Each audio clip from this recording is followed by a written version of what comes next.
इस कोविड की इमरजेंसी में और जिस किस्म के हालात हैं उसमें भी हमें आपको शॉर्ट नोटिस पे याद करना पड़ा। रमन बालाजी हैं आपके सामने। पहले तो स्वर्गीय जगमोहन जी जो यहाँ के रियासत के गवर्नर रहे, बड़ा शानदार उनका टेन्योर रहा, बहुत ही अच्छे कुशासन उन्होंने दिया, एक रिस्पॉन्सिव एडमिनिस्ट्रेशन और अहम रोल निभाया जम्मू कश्मीर और देश के अंदर। उनके चले जाने की दुखद समाचार जो है वो प्राप्त हुआ। हम भावभीनी पार्टी की तरफ से श्रद्धांजलि जम्मू कश्मीर के आवाम की तरफ से श्रद्धांजलि देना चाहते हैं और उनके परिवार के साथ सहानुभूति प्रकट करना चाहते हैं व उनके अंतिम जो सोल है उनकी प्रार्थना करते हैं कि वो शांति मिले। बहुत ही दुखद बात है और बहुत ही लंबी पारी उन्होंने पब्लिक लाइफ में बहुत बेहतरीन काम किए। दूसरी जो स्थिति इस वक्त कोविड की वजह से बनी हुई है पूरे देश भर के अंदर और जम्मू कश्मीर के अंदर भी आज 51 का आंकड़ा है, 51 लोगों की जान पिछले 24 घंटे में गई। आज की क्या खबर होगी वो भी बहुत दुखद समाचार है। हम उन तमाम परिजनों के साथ कांग्रेस पार्टी की तरफ से सहानुभूति प्रकट करते हैं और साथ साथ जिस किस्म की दुर्व्यवस्था, मिसमैनेजमेंट और कई स्तर पे कोविड के सेकंड दौर को देखने के लिए मिल रही हैं, देश भर के अंदर दिल दहलाने वाले और दिल जलाने वाले चित्र और समाचार आते हैं। ऑक्सीजन की वजह से जाने जा रही हैं, लोग हाँप के और बिना ऑक्सीजन के मर रहे हैं देश भर के अंदर, और जहाँ भी कई तरह की खबरें मिल रही हैं ये भी बहुत ही गंभीर चिंता का विषय है जिस पर भी हम चर्चा करेंगे कि एक साल के बाद भी देश की सरकार तो चुनाव लड़ रही थी और प्रधानमंत्री जी और गृह मंत्री जी वो तो दीदी को पुकार रहे थे, लेकिन देश की जनता जो है एकदम से ऑक्सीजन के बिना, और उस समय उच्चतम न्यायालय से उच्च न्यायालय डिफरेंस जो है वो इंटरवीन कर रहे हैं और आर्मी को भी अब बुलाया गया। ये बहुत ही दुखद बात है कि एक साल के बाद भी हम वैक्सीन और ऑक्सीजन बाहर के देशों में भेजते रहे और अपने जो सिटीजन हैं वो मर रहे हैं ऑक्सीजन के बिना और वैक्सीन के बिना। जम्मू कश्मीर के अंदर भी, जम्मू में हमको हालत ज़्यादा गंभीर नज़र आती है। इन्फेक्शन का आंकड़ा कम भी हो लेकिन मौतों का आंकड़ा जम्मू का ज़्यादा है। ऐसा महसूस होता है कि कश्मीर की एडमिनिस्ट्रेशन ने शायद बेहतर काम किया और जम्मू में ऑक्सीजन की मिसमैनेजमेंट लीक के कई खबरें आती हैं, ये भी बहुत गंभीर चिंता की बात है। और सबसे अहम बात जिसके लिए आपको इस दौरान में भी थोड़ा सा हमको पार्टी की तरफ से रिएक्शन देने के लिए बोला था और मुझे कहा गया कि जिस किस्म का कल एक बहुत बड़ा खुलासा यहाँ पे हुआ, भारतीय जनता पार्टी के एक वरिष्ठ नेता जो कि बहुत ही जिम्मेदार नेता हैं, मीडिया फेस हैं उनके और विधायक रहे, उनकी तरफ से बहुत ही बड़ा गुस्सा और एक गुस्सा फूटा और जिस किस्म का हम सुनते थे उससे कई गुना ज़्यादा जिस किस्म का हफ्ता वसूली का कार्यक्रम जो है यहाँ उन्होंने बताया। एक एसोसिएशन को रिप्रेजेंट करते हैं और भारतीय जनता पार्टी के नेता हैं, उन्होंने कुछ अफसरों पे और जिस किस्म का निज़ाम पे पूरे की चर्चा की, व्याख्या की, उसको सुन के हमारे भी रोंगटे खड़े हो गए, लोगों के भी खड़े हो गए कि जैसे आशंका जताई जाती थी, जैसे लोग चिल्ला रहे थे, जितनी महंगाई हो गई, माइन और उसके बाद लिक्वर के बारे में जो सुनते थे, बहुत सी बातों के बारे में उन्होंने खुल करके बातें की हैं और उसमें केंद्रीय मंत्री एमओएस पीएमओ में उनका तक उन्होंने उंगली उठाई है और ये बहुत ही सीरियस एलिगेशन है। और एक आदमी जो प्रधानमंत्री मोदी जी के कार्यालय में हो, उनके ऊपर इस खरेआम पार्टी का एक वरिष्ठ नेता विधायक इल्ज़ाम लगाए और फिर खामोशी रहे और उसके बाद बीजेपी अपनी पार्टी में क्या एक्शन करती है और डिसिप्लिनरी एक्शन हो रहा मैं देख रहा हूँ, हम लोग देख रहे हैं, बजाय कि लोगों की चिंता होती है और उस चीज़ की गहराई को देखा जाता है। उन्होंने बहुत सी बातें की हैं, तो प्रॉपराइटी डिमांड करती है कि ऐसे प्रेसिडेंट है कि जब किसी बड़े आदमी पे इस किस्म के इल्ज़ाम लगे और गंभीर आरोप हो, उनकी उच्च स्तरीय जांच भी हो, जांच तक, क्योंकि सीबीआई भी उनके हवाले है तो वो अपना पद को छोड़े, नहीं तो प्रधानमंत्री मोदी जी को इंटरव्यू करना चाहिए। ये हमारी कांग्रेस पार्टी की मांग है और वो अपने पद को छोड़े या उनको बर्खास्त किया जाए,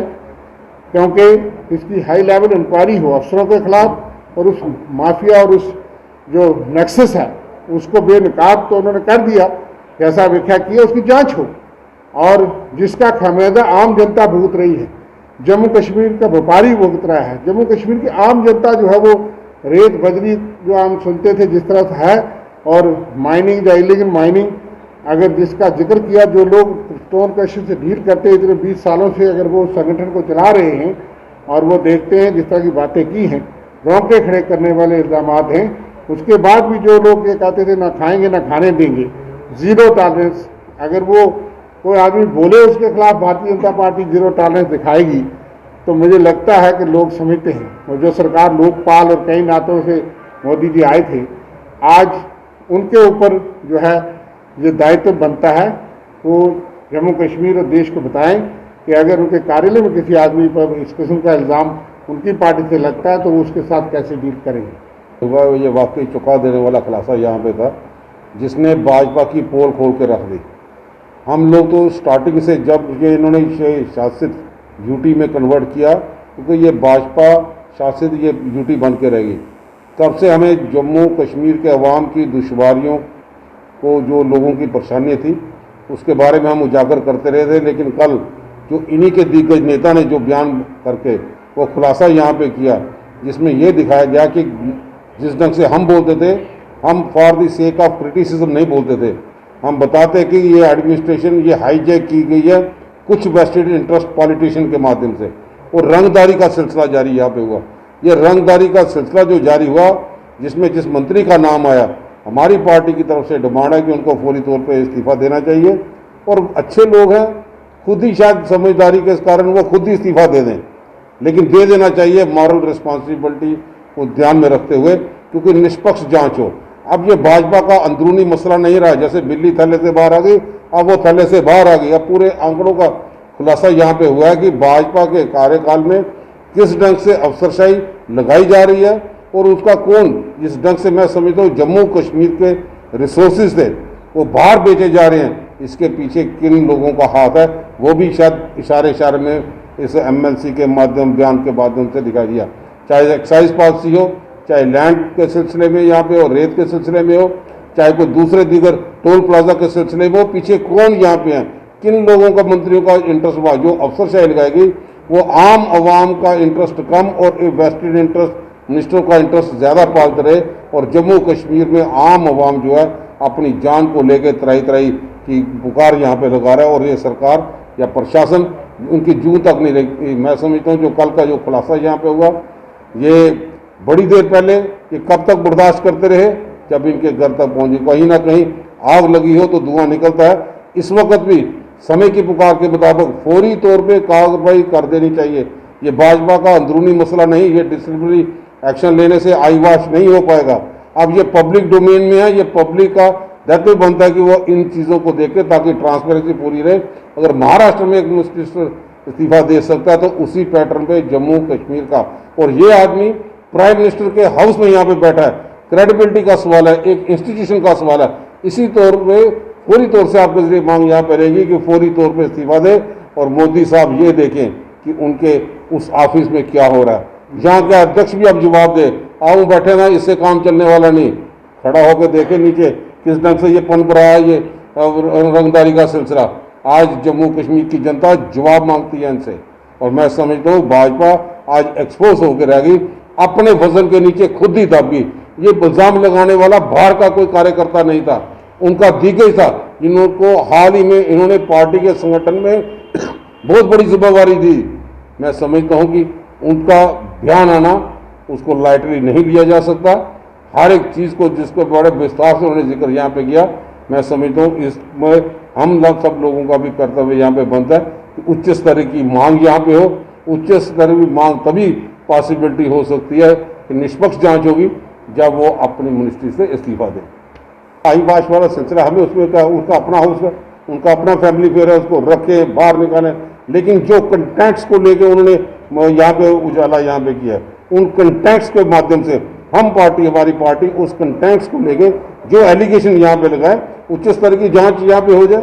तो उसमें ये पार्टी डिसिप्लिन क्या लेती है, उनका अपना इंटरनल। कभी बेड सोने के अलावा खेल का मैदान होता है। खाने की मेज पर खाने के अलावा अपनों का साथ होता है। इसीलिए तो हम कहते हैं कि एक मकान घर तब बनता है जब वो KS फर्नीचर से सजता है।